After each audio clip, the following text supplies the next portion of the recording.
So next I want to introduce one of the big supporters we had here in Vermont, Governor Peter Shumlin. Thank you, Falco. Thank you, Andrea. Thank you, VPIRG. Thanks to all that worked so hard. Most of all, thanks to all of you for being here today. I want to thank the legislators. Now listen, I'm a pretty lucky governor. There are 50 governors in America. I want to remind you of that. But I'm the only one who gets Senator Pat Leahy, Senator Bernie Sanders, and Congressman Peter Welch. And they're going to fight the fight for us. So thank you for being here. And we're pretty lucky in Vermont that we have a state government that listens. I was proud 2 years ago to sign into law the first GMO labeling bill in the nation. Other governors had signed laws, but they said, let's wait. Let's wait until lots of other states join us.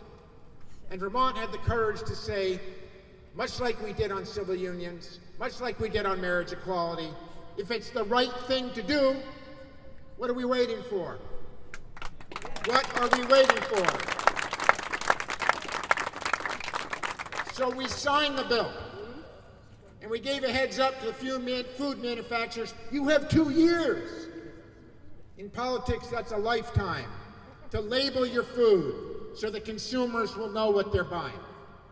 And we did it. The little state of Vermont has indeed the likelihood, if big money, big food, and big business doesn't get in our way, of changing the way consumers have information hidden from them, and instead let it be known what's in your food. Doesn't seem like that's too much to ask, is it? No. This is a true David and Goliath story. A small state fighting against big food, big ag, big business, and big money in Washington.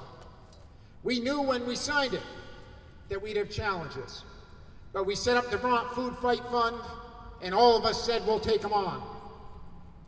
The big food industry assumed they'd beat us in court, but guess what? Justice hasn't worked out that way. Then they came running at me and said, well, can't you delay the law? I said, why would we do that?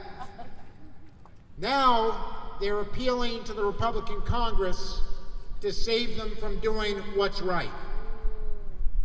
What is it about this Congress that believes in state rights, a basic Republican principle? But when it comes to a woman's right to choose, they want to decide. When it comes to knowing what's in your food, they want to decide. When big business says, listen to us, they listen. So I ask us today to recognize we've got some struggles ahead.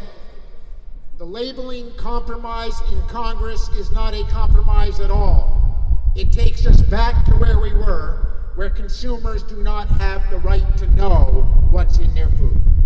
Let's work together with our extraordinary congressional delegation, who's with us all the way, and let the other congressional people know the people will hold you accountable.